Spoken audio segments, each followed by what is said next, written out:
Hi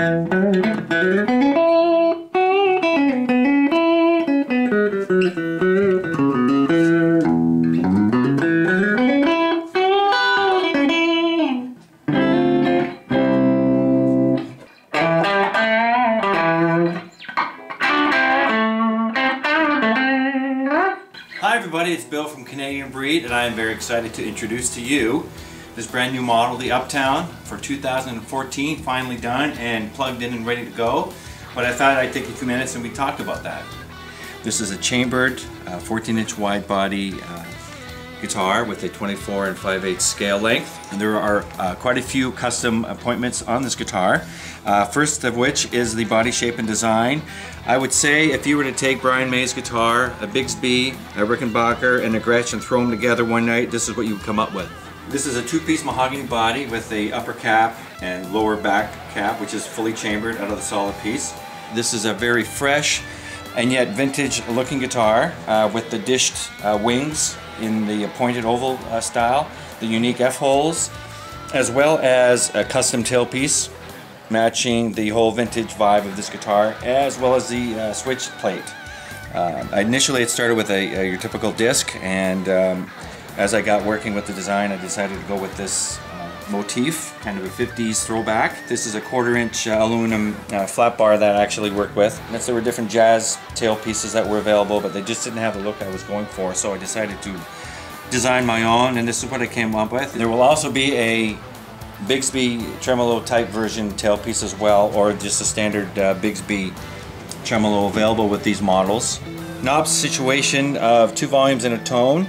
4 volume controls the front pickup rhythm, and the middle volume here picks up bridge pickup, and just gives you a bit of an option to blend your pickups when you're in center position for both running.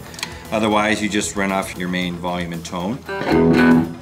And these pickups, the reason why I went with these type of pickup, or this type of pickup, is for the visual vintage look, obviously, but what I wanted to do was have the look, but also having the ability to wind it for a very vintage Filtertron tone as well, or going to a more hotter humbucker tone.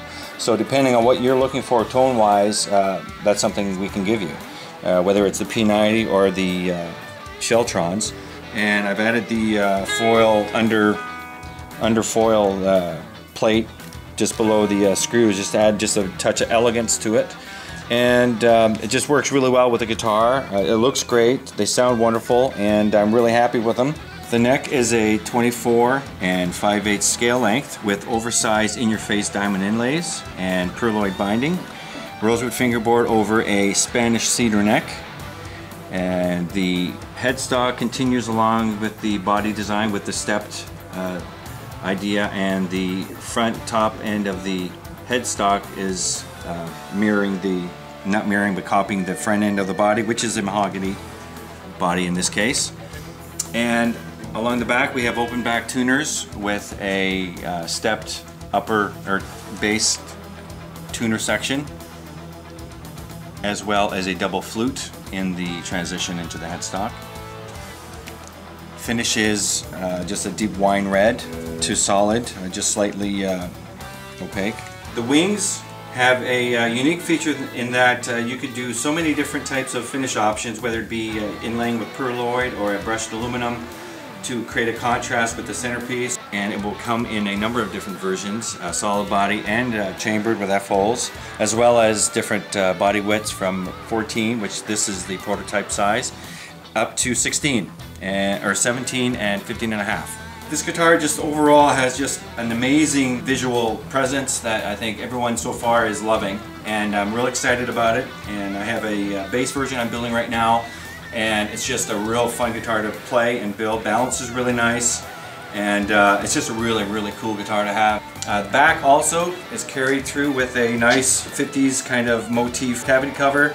So the whole guitar, my whole goal with this guitar was that every time you pick it up, you find something unique and interesting about it, and every time you open up the case, it just puts a big smile on your face.